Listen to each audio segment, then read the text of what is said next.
حضرت ابو بکر صدیق کے دور خلافت میں حضرت عمر کا معمول یہ تھا کہ رات میں اڑتے اور تہجد کی نماز پڑھنے کے بعد فجر کی نماز سے پہلے تہجد کی نماز پڑھنے کے بعد وہ رات میں نکل جاتے اور ایک بوڑھی عورت کے گھر پہ جاتے، اس کے برتن صاف کر دیتے، اس کے کپڑے دھل دیتے اور اس کے گھر میں جھاڑو لگا دیا کرتے تھے۔ کسی نیکی کو حقیر مت سمجھو۔ حضرت عمر فاروق کا معمول دیکھیے گا، کیا کر رہے ہیں؟ تہجد کی نماز پڑھی فجر کی نماز سے پہلے اور پھر چلے گئے، ایک بوڑھی عورت کے گھر گئے، اس کے برتن مانج دیے، اس کے کپڑے دھل دیے اور اس کے گھر میں جھاڑو لگا دیے۔ یہ ان کا معمول تھا، روزانہ یہ کام کیا کرتے تھے۔ ایک دن تہجد کی نماز پڑھ کے فجر کی نماز سے پہلے پہنچے، گھر میں جب گھسے تو کیا دیکھتے ہیں؟ برتن صاف ہیں۔ کپڑے دھلنا چاہا بوڑھی عورت کے، کیا دیکھ رہے ہیں؟ کپڑے دھلے ہوئے پڑے ہوئے ہیں۔ جھاڑو لی کہ جھاڑو سے گھر صاف کر دے تو کیا دیکھتے ہیں؟ گھر میں جھاڑو لگ چکی ہے۔ پوچھا ماں کون تھا یہ؟ آج گھر میں صفائی کیسے ہو گئی؟ کہا بیٹے میں کیا جانوں، میں تو آنکھوں سے اندھی ہوں، نابینا ہوں، مجھے کیا معلوم، میں تو سمجھی کہ تم ہی آئے ہو، برتن تم مانج رہے ہو، جھاڑو تم لگا رہے ہو، کپڑے تم دھل رہے ہو۔ کہا ماں میں نہیں تھا۔ کہا بیٹا مجھے نہیں معلوم پھر کون تھا۔ حضرت عمر فاروق دوسرے دن بھی یہی ٹائم پر آئے تو کیا دیکھتے ہیں؟ دوسرے دن بھی برتن مانجے جا چکے ہیں۔ کیا دیکھتے ہیں کہ دوسرے دن بھی برتن مانج کر ختم ہو، برتن مانجے جا چکے ہیں، جھاڑو لگ چکی ہے، کپڑے دھلے ہوئے ہیں۔ حضرت عمر سمجھ گئے، عمر کوئی ہے جو تم سے پہلے آتا ہے، کپڑے دھل جاتا ہے، برتن صاف کر جاتا ہے، جھاڑو لگا جاتا، کوئی ہے جو تم سے پہلے بھی یہ کام کر جاتا ہے۔ پتہ لگانا چاہیے کہ کون ہے۔ اب حضرت عمر جاسوسی کرنے لگے، چپکے سے دیکھیں کہ کون ہے۔ تو تہجد کی نماز پڑھ کے آئے اور چپکے سے چھپ گئے ایک درخت کی آڑ میں۔ کیا دیکھتے ہیں کہ ایک شخص اپنا چہرہ چھپایا ہوا چادر سے آتا ہے رات کے اندھیرے میں اور اسی بوڑھی عورت کے گھر میں چلا جاتا ہے، برتن مانجتا ہے، جھاڑو لگاتا ہے، کپڑے صاف کرتا ہے، اور اس کے بعد میں جب وہاں سے نکلتا ہے تو جیسے وہ گھر سے نکلتا ہے حضرت عمر فاروق نے اس کو پکڑ لیا۔ رکیے، اپنا چہرہ کھولیے تو کون ہیں آپ؟ یہ میرا کام آپ کیسے کر رہے ہیں؟ اب اس نے کہا یہ میرا تیرا کیا لایا ہے، تم پہلے آ جاؤ، تم کر لو، ہم پہلے آ جائیں، ہم کر لیں، چہرہ نہیں دکھا سکتا۔ حضرت عمر نے کہا تمہیں اللہ کا واسطہ چہرہ کھولو، میں دیکھنا چاہتا ہوں کہ مجھ سے بھی پہلے یہ کام کون کرنے آتا ہے۔ جب اللہ کا واسطہ دیا اور جب چہرہ کھولا تو کیا دیکھتے ہیں کہ وہ کوئی اور نہیں، حضرت ابو بکر صدیق رضی اللہ تعالیٰ عنہ خلیفہ ہیں۔ ارے آج آپ کے علاقے کا چیف منسٹر کسی غریب کے کپڑے کیا دھلے گا؟ آپ کے یہاں کا معمولی مکھیا اور سرپنچ بھی، آپ کے علاقے کا معمولی مکھیا اور معمولی سرپنچ بھی کسی غریب کے، کسی بوڑھی عورت کے کپڑے اپنے ہاتھ سے نہیں دھل سکتا ہے۔ حضرت ابو بکر صدیق رضی اللہ تعالیٰ عنہ خلیفۃ المسلمین ہیں، خلیفۃ المومنین ہیں، اور کیا حضرت عمر دیکھتے ہیں کہ کون کپڑے صاف کر رہا ہے؟ ابو بکر صدیق۔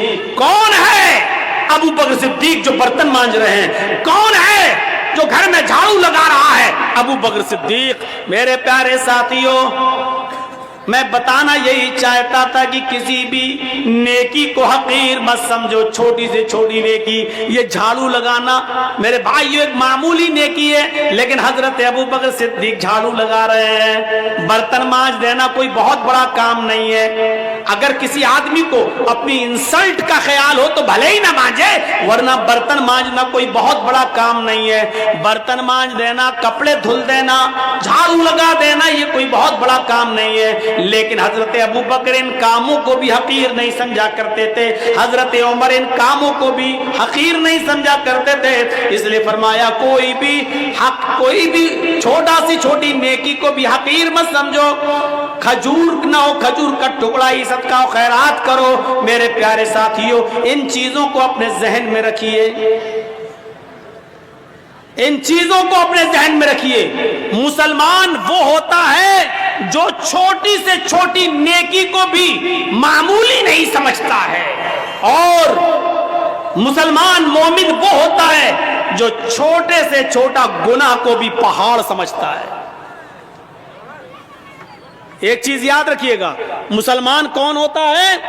جو چھوٹی سی چھوٹی نیکی کو بھی حقیر نہ سمجھے۔ مسلمان کون ہوتا ہے؟ جو چھوٹے سے چھوٹے گناہ کو پہاڑ کے برابر سمجھے، بہت بڑا سمجھے۔ اور منافق کون ہوتا ہے؟ جو بڑے سے بڑے گناہ کو بھی معمولی سمجھے۔ منافق کون ہوتا ہے؟ جو بڑے سے بڑے گناہ کو بھی یہ سمجھے کہ ناک پر مکھی بیٹھی تھی، ایسے اڑایا اور اڑ گئی، یعنی بڑے سے بڑے گناہ کو بھی وہ سمجھتا ہے جیسے ناک پر بیٹھی ہوئی مکھی کو اڑا دیا۔ یہ منافق ہوتا ہے، منافق۔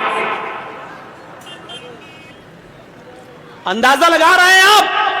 مسلمان کبھی چھوٹی سے چھوٹی نیکی کو بھی حقیر نہیں سمجھتا، اور کوئی چھوٹے سے چھوٹے گناہ کو بھی معمولی نہیں سمجھتا بلکہ بہت بڑا گناہ سمجھتا ہے۔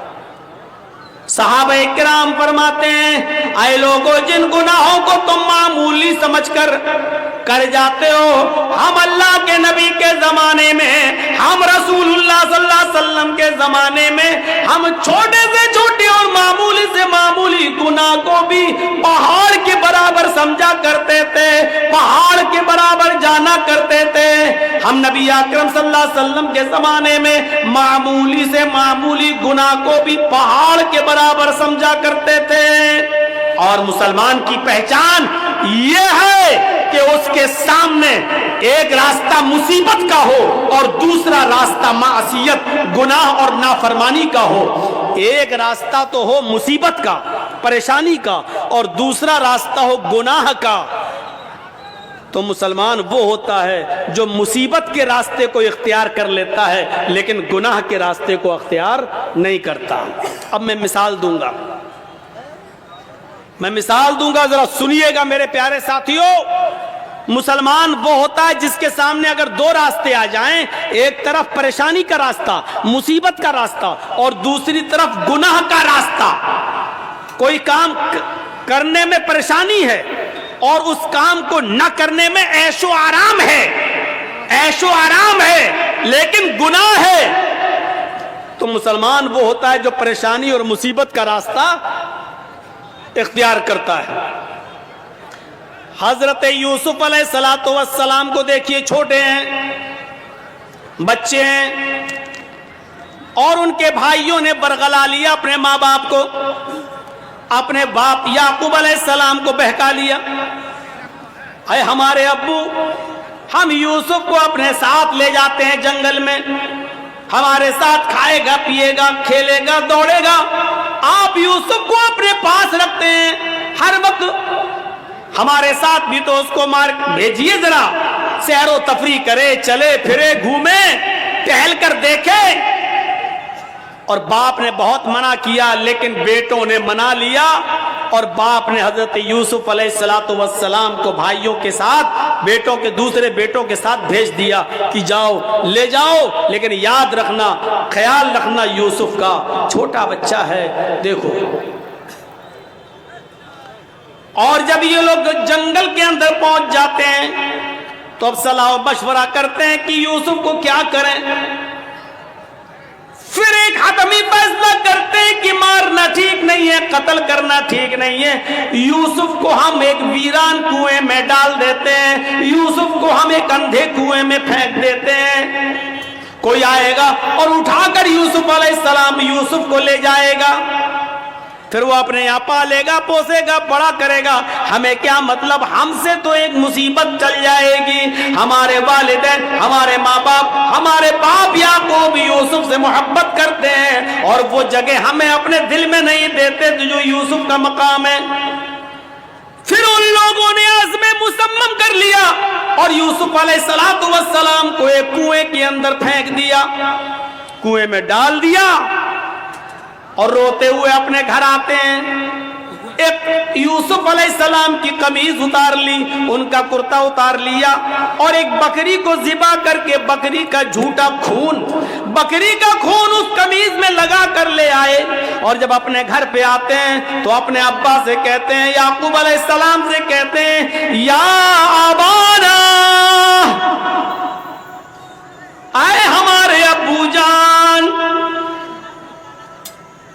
انا ذهبنا نستبق وتركنا يوسف عند متاعنا فاكله الذئب۔ اے ابو جان، ہم یوسف علیہ السلام کو لے گئے اور ہم کھیل کود میں لگ گئے، نستبق، ہم کھیل کود میں لگ گئے، ہم دوڑ بھاگ میں لگ گئے، وَتَرَكْنَا يُوسُفَ عِنْدَ مَتَاعِنَا، اور یوسف کو اپنے سامان کے پاس چھوڑ دیا کہ تم اس کی دیکھ ریکھ کرنا۔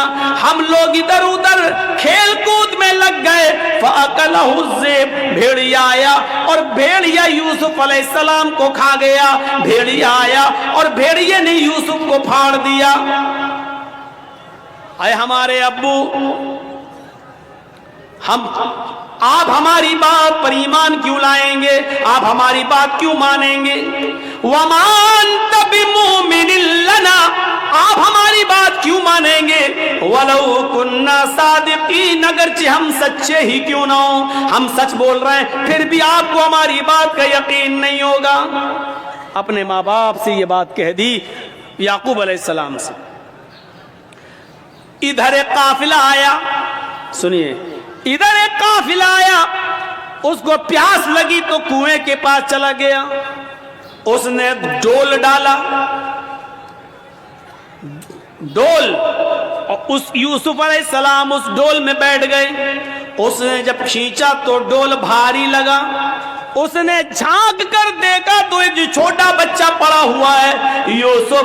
اس نے قافلے والوں کو خوشخبری سنائی، یا بشرا ھذا غلام، اے قافلے والوں خوشخبری سنو، یہ تو ایک بچہ پڑا ہے، یہاں تو ایک لڑکا پڑا ہوا ہے، بچہ، بڑا خوبصورت بچہ یہاں کنویں میں پڑا ہوا ہے۔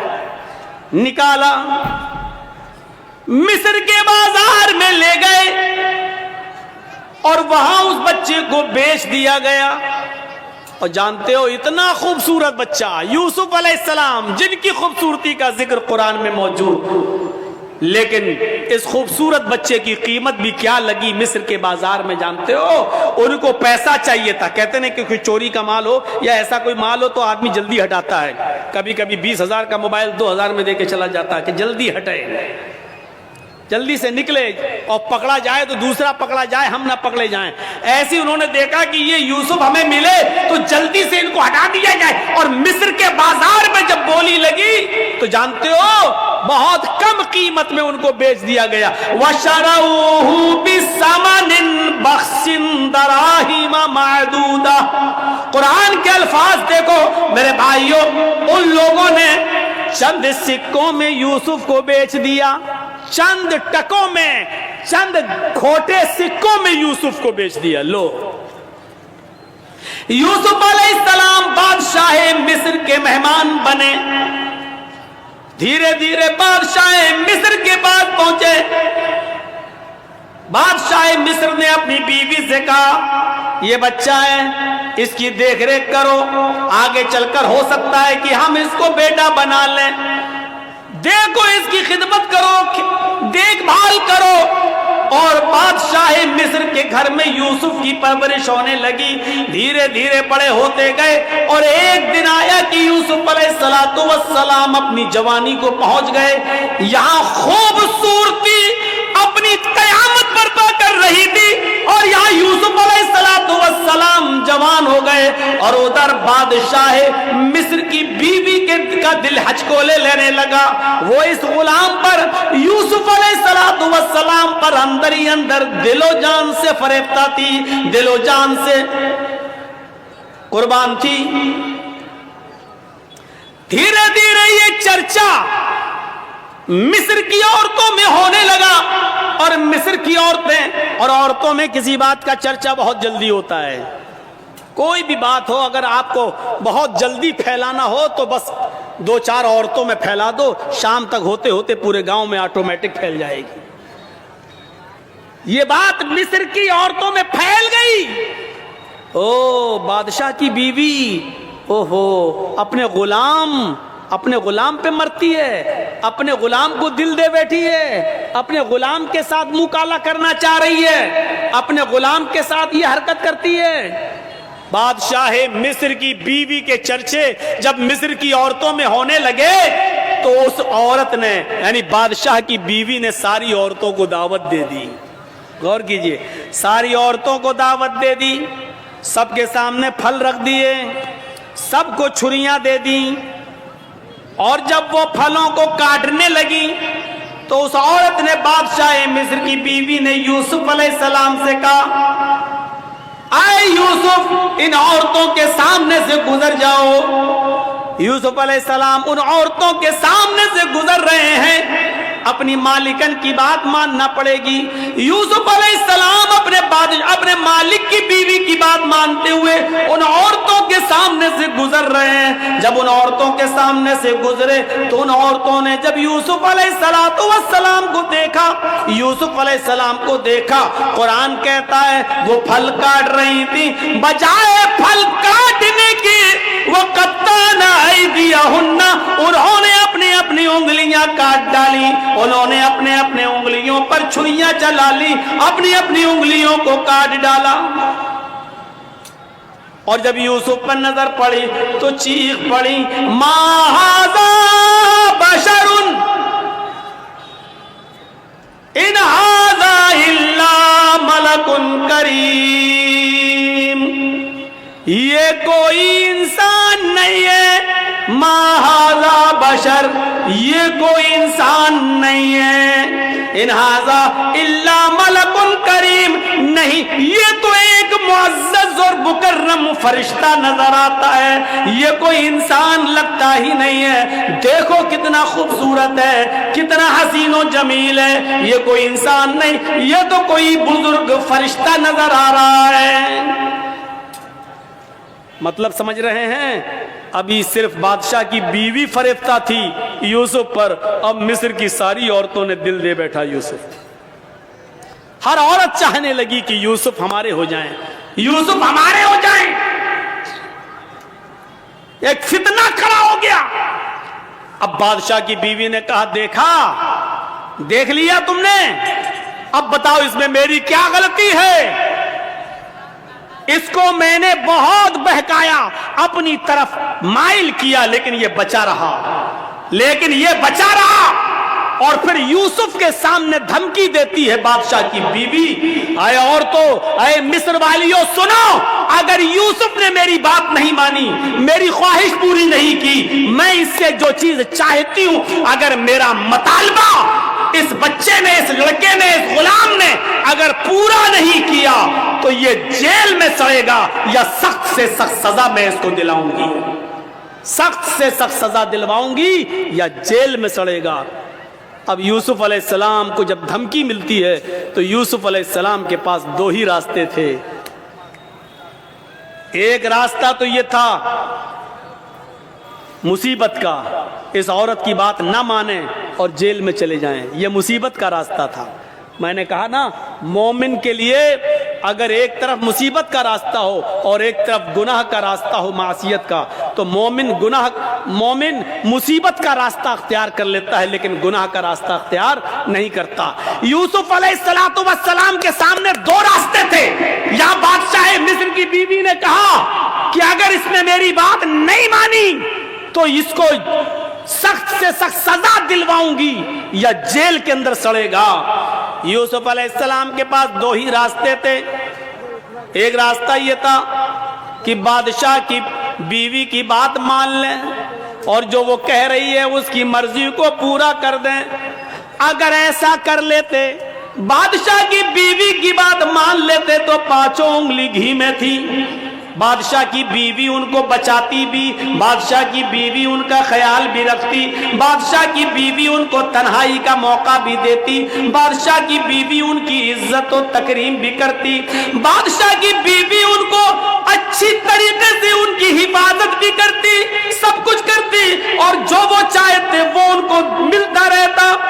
لیکن یہ راستہ گناہ کا راستہ تھا، یہ راستہ معصیت کا راستہ تھا. اب دوسرا راستہ یوسف علیہ السلام کے سامنے یہ تھا کہ میں اس غلط راستے پر نہیں چلوں گا. تو وہ عورت کہہ رہی ہے میں جیل میں ڈلوا دوں گی، میں سخت سے سخت سزا دلواؤں گی.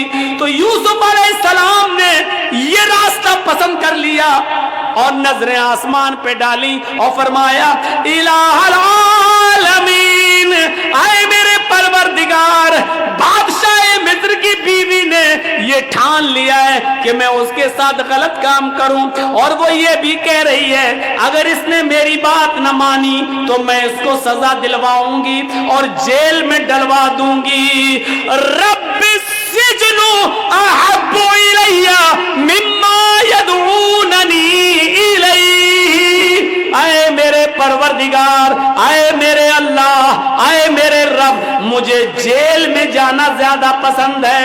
رب السجن احب الی مما یدعوننی الیہ، اے اللہ مجھے جیل زیادہ محبوب ہے، مجھے جیل میں جانا زیادہ پسند ہے بنسبت اس کے جس برے کام کی طرف یہ عورتیں مجھے بلا رہی ہیں اور بادشاہ مصر کی بیوی مجھے چاہ رہی ہے. اس کام کے کرنے سے بہتر اور زیادہ اچھا میرے لیے یہ ہے کہ میں جیل میں چلا جاؤں. وَإِلَّا تَصْرِفْ عَنِّي كَيْدَهُنَّ أَصْبُ إِلَيْهِنَّ، اے ہمارے پروردگار، اے ہمارے رب، اگر تو نے مجھے ان کی چالوں سے نہ بچایا، اے اللہ اگر تو نے مجھے ان کی چالوں سے میری حفاظت نہ کی. یہ عورت کی چالیں کتنی خطرناک ہوتی ہیں.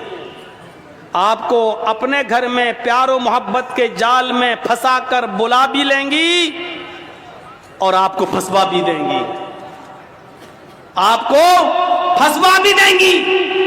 تو اسی لیے یوسف علیہ السلام کیا کہہ رہے ہیں وَإِلَّا تَصْرِفْ عَنِّي كَيْدَهُنَّ، اے اللہ مجھے جیل جانا زیادہ محبوب ہے، زیادہ پسند ہے بنسبت اس کے جس برے کام کی طرف یہ مجھے بلا رہی ہیں.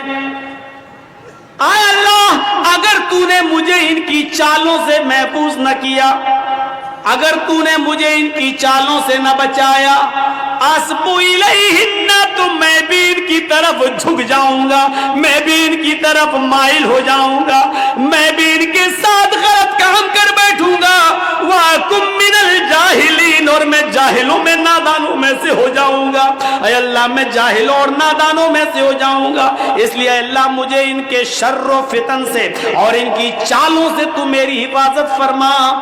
اس واقعے کی روشنی میں جو قرآن کی آیت سے میں نے ثابت کیا ہے، کیا پتا چلتا ہے میرے بھائیوں کہ مومن وہ ہوتا ہے کہ جس کے سامنے ایک طرف مصیبت کا راستہ ہو اور ایک طرف گناہ کا راستہ ہو تو وہ مصیبت کو اٹھانا اور پریشانی کو مول لینا یہ زیادہ بہتر سمجھتا ہے، لیکن گناہ کو اختیار نہیں کرتا ہے. یہ مومن کی نشانی ہے. ہمارے اور آپ کے پاس یہ نشانیاں ہیں. کیا ہم مومن ہیں؟ کیا ہم ایسا کرتے ہیں؟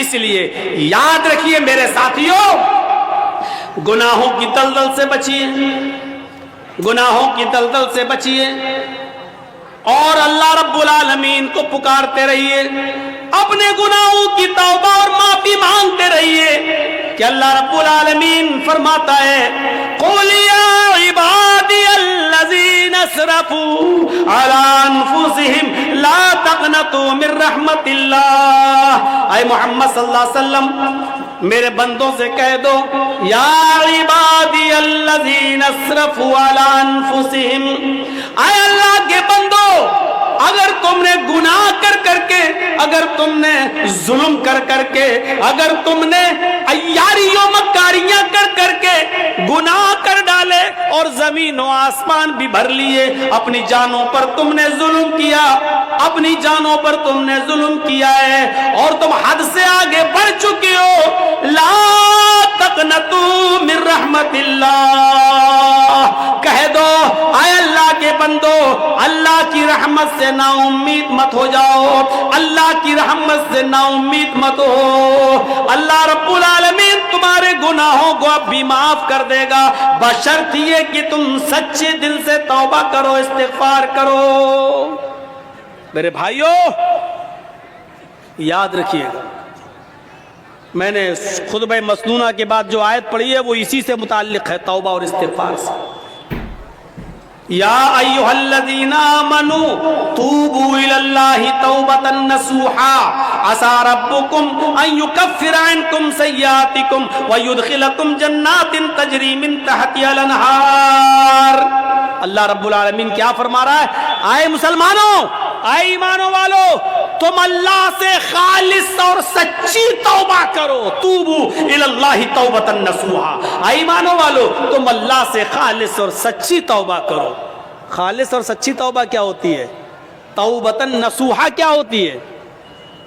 توبہ کے مفہوم میں یہ تین چیزیں شامل ہیں۔ اگر کوئی آدمی اللہ سے توبہ کرتا ہے اور یہ تین چیزیں اس کی توبہ میں شامل نہیں ہیں تو وہ توبہ نہیں ہے۔ کوئی گناہ ہو گیا، اللہ توبہ توبہ توبہ توبہ توبہ، یہ توبہ نہیں ہے۔ بہت سے لوگوں کو آپ نے دیکھا ہوگا کوئی گناہ کر بیٹھے، توبہ توبہ توبہ، یہ توبہ نہیں ہے۔ توبۃ نصوحا میں تین چیزیں شامل ہیں۔ پہلی چیز یہ ہے کہ اگر ہم سے کوئی گناہ ہو رہا ہے یا ہو گیا تو ہمیں اس پر ندامت ہو، یہ ہم کیا کر بیٹھے۔ پہلی چیز، کوئی غلطی ہم سے ہو جائے، کوئی گناہ جب ہو جائے تو اس پر پہلی چیز کیا؟ نادم ہونا، شرمندہ ہونا، یہ ہم سے کیا ہو گیا، اللہ یہ ہم سے کیا ہو گیا، پہلی چیز۔ اور دوسری چیز، جو گناہ ہم کر رہے ہیں اسی وقت اس کو چھوڑ دیں۔ مان لیجئے شراب پی رہے ہیں، 2 ہی گھونٹ پیے تھے، ہٹا، یہ مجھ سے کیا ہو گیا، توبہ توبہ استغفر اللہ، یہ کیا ہو گیا، یہ تو حرام چیز ہے۔ پہلی چیز شرمندگی، اور دوسری اب نہ پیئیں، فوراً چھوڑ دیں، دور کر دیں، ترک گناہ فوراً اسی وقت۔ اور تیسری چیز اس میں کیا شامل ہے؟ اے اللہ بہت بڑا جرم ہو گیا، اے اللہ میں وعدہ کرتا ہوں کہ آئندہ کبھی شراب کو ہاتھ نہیں لگاؤں گا، آئندہ کبھی میں اس گناہ کو نہیں کروں گا۔ یہ تین چیزیں سمجھ لیا نا؟ پہلی چیز شرمندگی ہو، اللہ یہ مجھ سے کیا ہو گیا۔ دوسری چیز، اس غلطی کو، اس گناہ کو فوراً چھوڑ دو، اگر کر رہے ہو تو اسی وقت ترک کر دو، اب نہ کرو، اسی وقت چھوڑ دو۔ اور تیسری چیز، آئندہ مستقبل میں، فیوچر میں پھر کبھی وہ غلطی نہ کرنے کا عزم اور ارادہ بھی پکا ہو کہ اب آئندہ ہم یہ گناہ نہیں کریں گے۔ یہ تین چیزیں جب تک ہماری توبہ میں شامل نہیں ہوں گی میرے پیارے ساتھیوں، ہماری توبہ نہیں ہوگی۔ توبہ تو ہے لیکن توبۃ نصوحا نہیں ہے۔ اللہ نے فرمایا یا ایھا الذین آمنوا توبوا الی اللہ توبۃ نصوحا، اے ایمانوں والو تم اللہ سے توبہ کرو سچی اور خالص۔ جب تم سچی اور خالص توبہ کرو گے تو عسیٰ ربکم ان یکفر عنکم سیئاتکم، تو اللہ تمہارے گناہوں کو مٹا دے گا۔ عسیٰ ربکم ان یکفر عنکم سیئاتکم، تو اللہ تمہارے گناہوں کو مٹا دے گا۔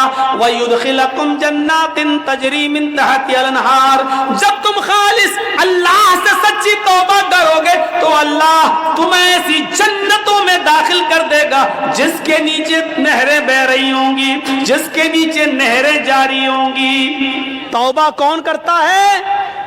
مسلمان۔ توبہ کون کرتا ہے؟ مومن۔